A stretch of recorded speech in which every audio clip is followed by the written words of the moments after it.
Hello, hello. It's Linda Emsley from Love Lali, and it's Wednesday lunchtime in Darwin, which means it's time for the lounge room chat at lunchtime at Love Lali. Goodness me, it's such a mouthful. So here we are. You can see I've got a slightly different setup. That's because I've actually opened another clinic in town, and my beautiful Isis statue is now creating a safe and sacred presence in my healing room in town. So I've had to rearrange the lounge room to give you something visually interesting to look at, other than me, of course. So I hope you like this backdrop. It's a little bit different to my beautiful Isis statue, but hopefully it will do the trick. So enough of the aesthetics. I actually do want to get into the serious topic of detoxing your corporate career.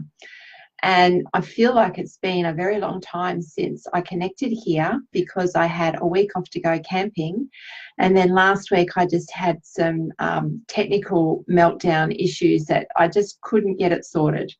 But I'm back, bright and chirpy this week. I have some new technology available. So fingers crossed, I'm sure it's going to go perfectly well. And I wanted to launch straight in, I think, to detoxing your corporate career. So if you cast your mind back 2 weeks ago, I was actually talking about some stress management techniques, and we covered off things like breathing technique. We also talked about mindful eating as a beautiful activity to break up your day and give your mind something beautiful to focus on and give your body some nourishment and some time to digest that nourishment out and away from your stressful work environment. We also touched on the need for movement, and I was talking at the end of the last session about movement outside of the workplace. So whether you're part of a sporting team or whether you are into yoga or dance or so on and so forth, exploring different options of moving your body that are appropriate for you, your sense of fun, your sense of fitness, your body's ability and capacity to take on varying ranges of movement for whatever stage of life or whatever stage of health and fitness you're actually at right now. But I wanted to go a little further today on the aspect of movement, because one of the things that I think is really vastly overlooked in this day and age is our connection to our body. We tend to treat the body like a machine, and like I'm not saying that I'm not guilty of this. I have certainly done that to myself in the past, and I do find myself in times of busyness, sometimes neglecting what my body is telling me. So, you know, it is a work in progress, and for a lot of people, they haven't taken the time to actually start that work in progress because we dismiss the body. We just use it. It's here to do what it's supposed to do, and it just operates. And, you know, the body is so clever. It does function very well on its own. There are a lot of unconscious processes that our body just, breathing, for instance, we just breathe. We don't have to think about it. Our heart beats. It sends blood around absolutely every centimetre of your body every day. Litres of blood moving through the body. You don't have to think about it. That happens automatically for you. But we tend to stop paying attention to our body's needs and force ourselves to do things that actually damage the body and cause pain. But we ignore it because whatever it is we're focusing on seems to be so much more important. It seems to be a higher priority than your own self. So, you know, when you're working to a deadline or you have a stack of things to get through, particularly if you're office bound in front of a computer, there is a tendency to just think, I've just got to push through, I'll just get to the end of this particular workload, then I'll stop and then I'll take a break. But, you know, and we tend to turn off to or ignore the increasing burning sensations that may be starting up in the hands and wrists, the forearms, the shoulders, the upper back, the lower back, the neck, and of course the headaches. Sometimes, you know, that tension headache of just, I've really got to focus and get this done. Don't interrupt me. I'm busy. So these are some of the things that I'm hoping to help you counteract while you work your way towards detoxing your corporate career. So today, I just wanted to give you a bit of an introduction, I guess, to some of the components of the body that do come under strain and stress when we don't take appropriate breaks. And I am focusing on people in offices who are working with computers, because that seems to be the mainstay of who I see at the moment. And these are the people that I really want to help and want to talk to. And if you are working for yourself at home, there is information here for you too, because I suspect that you're even harder on yourself because the pressure for you to continue functioning, to continue producing, and to continue outputting is even higher, because you know that that is a direct correlation to your cash flow, to your incoming. So when you're not working, you're not incoming. Yes, I know certainly for me that's the case. So, you know, yes, I focus on people in corporate settings, but the information and the tips and the strategies I think are just as applicable for people who are working for themselves, probably even more so, because we are often even harder on ourselves. Not saying that people in a corporate setting are slackers, that is not it at all, because I know there are some very passionate, committed people out there who are working damn hard. And I think it's time for that to change. And in fact, I was listening to the radio yesterday, just a tiny little tangent here, listening to the radio yesterday and listening to a man from New Zealand being interviewed about a trial that he conducted in his workplace at the beginning of this year. It was really, really interesting. So I've written down his name, I hope. Andrew Barnes. Andrew Barnes from Perpetual Guardian, which is a company in New Zealand. I nearly said New South Wales. That would be terrible. He's actually based in New Zealand.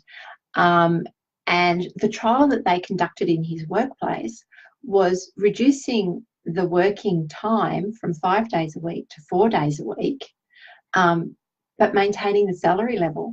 So instead of saying, well, you're only there for 4 days a week, we're only going to pay you for 4 days a week, he based this trial on, if you can maintain productivity levels and only work the 4 days, we'll still pay you for the 5 days, because the productivity is the measure and that hasn't dropped. So we're actually paying you on productivity levels, not on the amount of time that you spend in the workplace.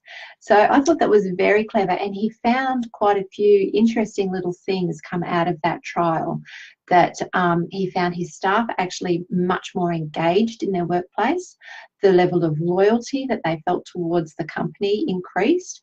The level of quality along with the productivity increased. So it's not just about ticking the boxes and getting through the work. It was about the level of care and the attention to detail, and the actual overall quality in that productivity increased. So that's a really interesting case study.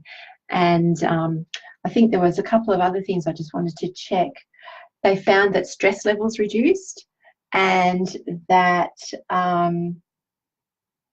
overall job satisfaction increased, and that, yeah, the level of engagement and the level of loyalty. So for employers out there, this is a really breakthrough trial that's been conducted, and actually worth looking at the results, because the idea of just, if people aren't there for the amount of time, then you don't pay them, against the quality of the work that's being produced and the amount of work that's being produced is actually what the outcome is that you need, isn't it? So it's worth paying for that. But not only that, you're engaging your staff to be loyal, you're engaging them into the company completely. I think it's a win-win. You know, you're not having to retrain people because people are unhappy and leaving, or suffering from toxic workplace and leaving. They're being valued for what they bring into the workplace, rather than the number of hours that they clock in, clock out.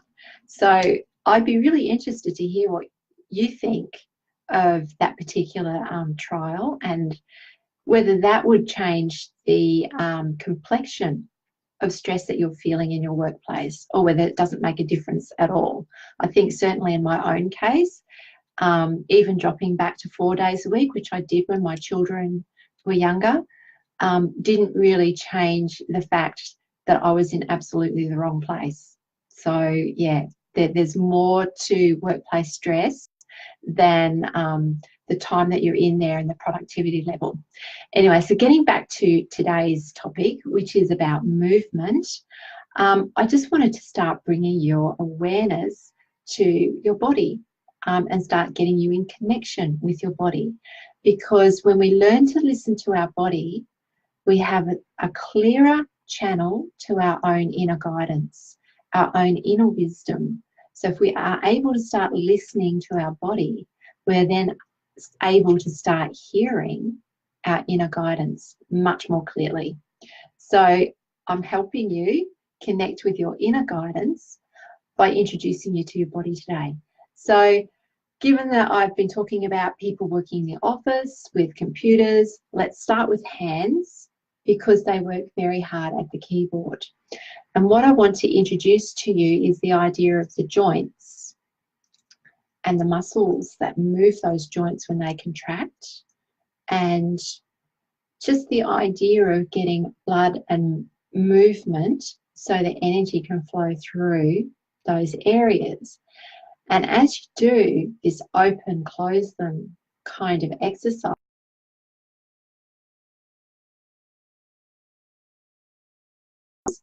but you'll also notice this area of your body is working as well. You know, your forearms, these muscles do all the contraction work so that the tendons in here can make these fingers fly across the keyboards for you.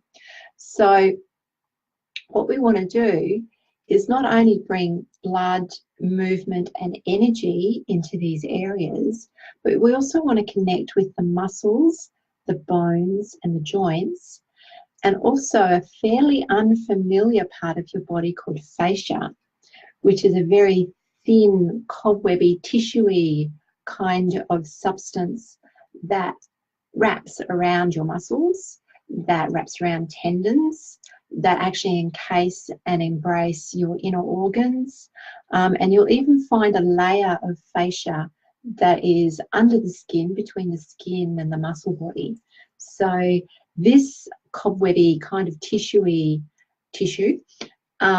stretchy and is very slippery. It actually provides lubrication and movement, so when your tendons are being moved to make these movements for you, they slide through various forms of fascia. I don't want to get too technical and detailed because that's not the point. The point is the movement itself.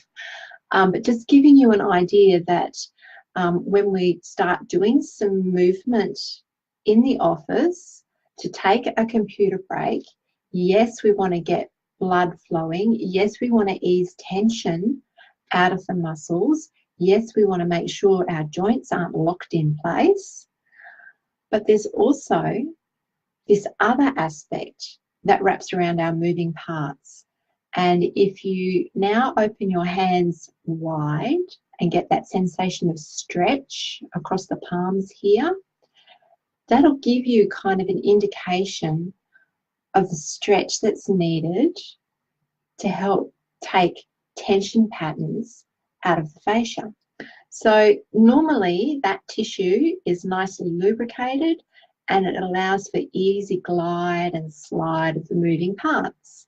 But sometimes when we're dehydrated, that tissue can become a little dry and sticky itself, and you will start to get little adhesions in different parts of your body. And that can cause pain and tension. So we're familiar with our muscles contracting and becoming locked or tight. But there's also that part that wraps around the muscles that can become tight and tighter and tighter. So when we sit in a particular position for too long, our muscles contract and shorten and stay in that position, but the tissue wrapping around it does too. And so that really starts to encroach on your ability to move. I'm hoping that this is recording. I see a red light. So yes, I think that's recording. Beautiful. So let's just have a look at hands and fingers and then wrists. So with your wrists, when you're doing these hand circles, I don't want you to just whip around. I know people have got, you know, their exercises that they have logged into their timer on their computer. So, you know, you're giving yourself a break every hour on the hour or something like that, I'm sure, and doing some of the exercises that have been handed to you maybe from your, what are they called, HR, human relations area, or your OH&S people, to make sure that you do stop and take regular breaks and do the movement that your body requires.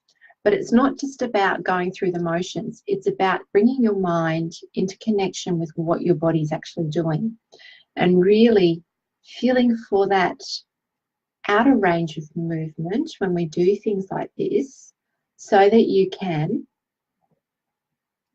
get a sense of the parts that are moving and really visualize blood and energy flowing through those areas. In fact, you could go further and imagine a color that means healing for you. Now I'm all skewed about here because my camera's done that mirror image thing, and I'm just so dyslexic anyway, and now I'm losing myself spatially in the camera. So let's just work through that. So yes, imagine a color that represents to you healing, and visualize that color. As you've done those things, those movements, you can feel blood and tension draining out through these forearms. You can feel there's a change in the way your arms have been working. So visualize that color actually moving in with that sensation, whatever that color is for you, whether it's a beautiful verdant green of new plant growth, or sky blue, or it could be a beautiful warm pink or a golden glow. There are so many options, and the color that springs to mind to you first when you think of healing color, that's for you. Use that color. And if it's different the next time, don't worry about it. It just means that your body needs a different vibration this time. So that's okay. Work with it. You don't have to pick one healing color and stick with it. Okay, there are plenty out there, and your body is very clever. It knows what it needs, and it talks to you through your imagination. So if I've said the word healing colors to you and vibrant orange springs to mind, use vibrant orange. That's what your body is asking for. There's a beautiful upliftment, the childish energy, you know, the connection with joy and laughter. Let that bubble through these areas here, so you can bring life, movement, fluidity back into those beautiful arms of yours, so that you can then do what you need to do a lot more easily without damaging your body. Okay, this is the key. Locking yourself in and working for hours and hours on end is actually damaging not just to the body but to the soul. Okay, so do take your regular breaks and do step out into the tea room and get yourself water. Try to aim to have herbal tea rather than caffeinated tea if you possibly can, because you're wanting to hydrate your body, not dehydrate it. And caffeinated drinks do dehydrate the body. Okay, so that got me off track just a little bit. The other area that I want to look at is your shoulders and the neck, because a lot of tension, as we discovered when I first started talking about stress management, was there's a tendency for us to lift up. I don't know why we do it. Maybe it's to get up onto the keyboard. But anyway, so having a connection to the shoulders just at the moment. You might even want to pop your hands on your shoulders and just do a couple of arm circles. See what it feels like for you. Okay, so there we go. That's a pretty stock standard kind of, yes, here's my next computer break. I'm just going to do some shoulder rolls. Do this. Yes, I can feel the blood moving. That's it. That's all I need. Not quite. Okay, you can take that a little bit further and actually start noticing, where are my shoulders sitting? Am I doing one higher than the other? My shoulder blades, am I locked forward? Are my shoulders rolling forward? What are my shoulder blades doing? Are they dropping easily down my back? Now, when you get locked in place over a long period of time, it's really easy to lose connection with these parts of the body. And for some people, it's not easy to identify, well, am I carrying one shoulder higher than the other? You need to have a look in the mirror to be able to determine that. Can I feel what my shoulder blades are doing? No, I can't actually feel what my shoulder blades are doing. That's okay. Don't be hard on yourself. Don't judge. Acknowledge that this is information for you. This is telling you there's a disconnect between your mind and this part of your body. So there's a relationship there that's missing that you can start building and start reconnecting with those areas so that you can move easily, that you can breathe easily, that you can stave off over time things like frozen shoulder, things like rotator cuff issues, because certainly when we go from sitting in front of a computer all day, every day, and then go out and do a really hectic sport like netball, basketball, football, or whatever, all of a sudden we're asking muscles that are designed to do big movements, that we have forced for the last 8 hours to sit and do tiny movements, to now go out and do really big movements.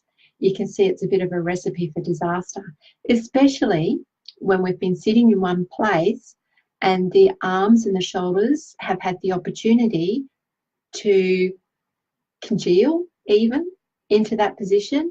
The muscles themselves have actually gotten a little bit shorter because they haven't been used. They're in that constant state of minor contraction, and they haven't had the opportunity to rebound back out to their resting length. So they just get shorter and shorter and shorter and shorter. And this is what happens.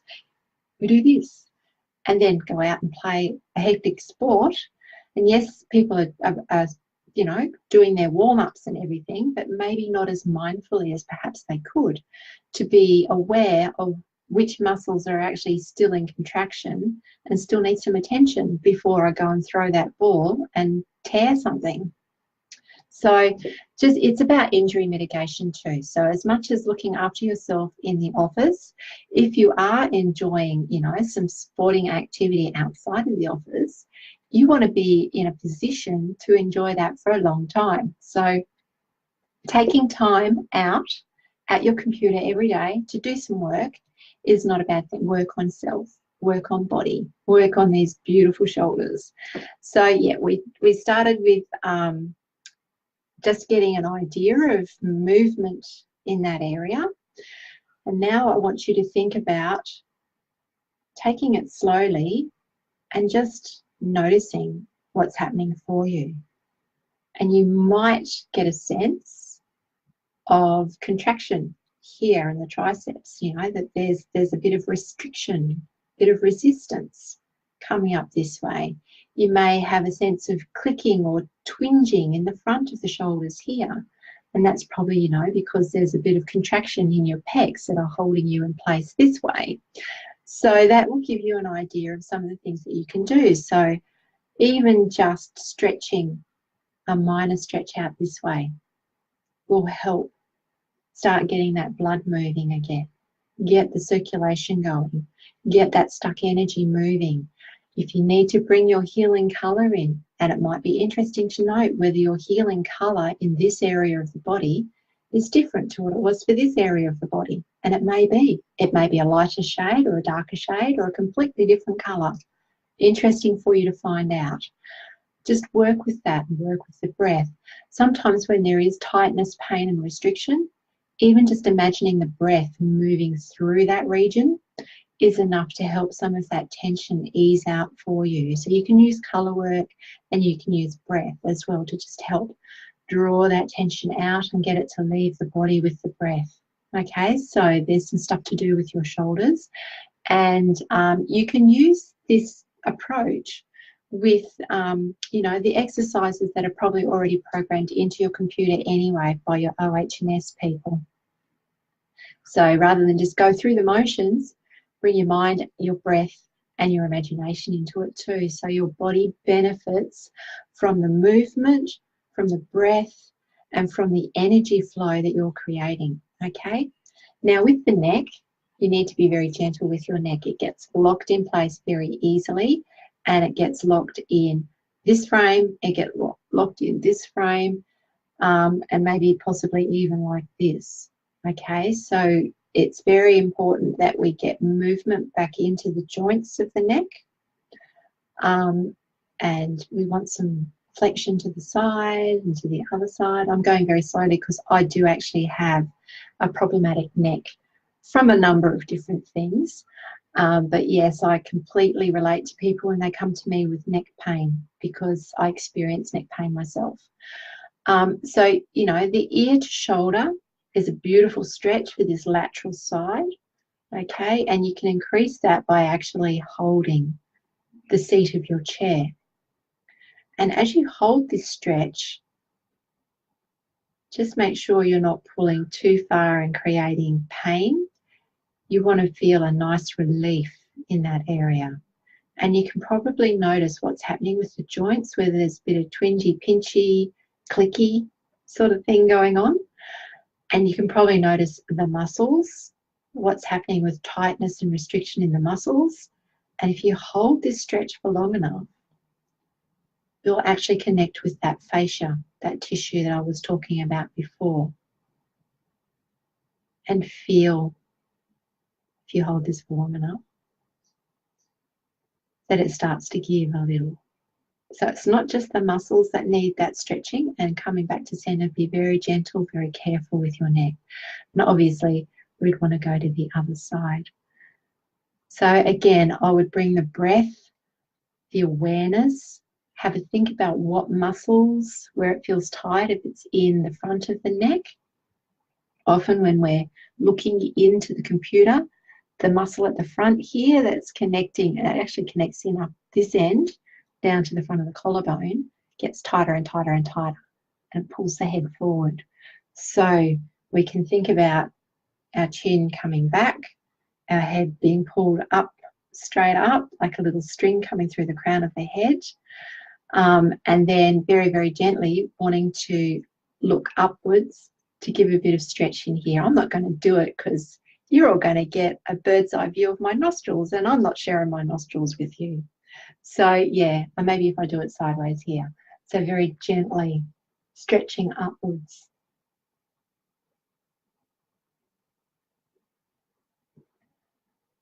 And if you have neck issues, you of course want to go very slowly and carefully. You might even want to check in with your healthcare practitioner about what movement is appropriate for you, because the neck is a very special place. You know, it's the home of our communication center. We do want to look after our necks so that we can connect clearly through the throat to speak our inner truth, to also hear the inner truth of those around us. So looking after the neck is much more than just about the physical aspect of what you're doing in the workplace. So I have no questions coming through today. That's perfectly fine. I've just about talked myself to a full stop with the body, and just touching very briefly on the different levels of the body. So we've got the skin, we've got the fascia, we have the muscles, and then we have the bones themselves. You need to bring your mind into those areas to bring full movement all the way through your body. It's not just a muscle stretch, okay? Connect your mind to those areas. Bring the breath in if that feels good. When you identify an area of restriction, bring the breath through that area.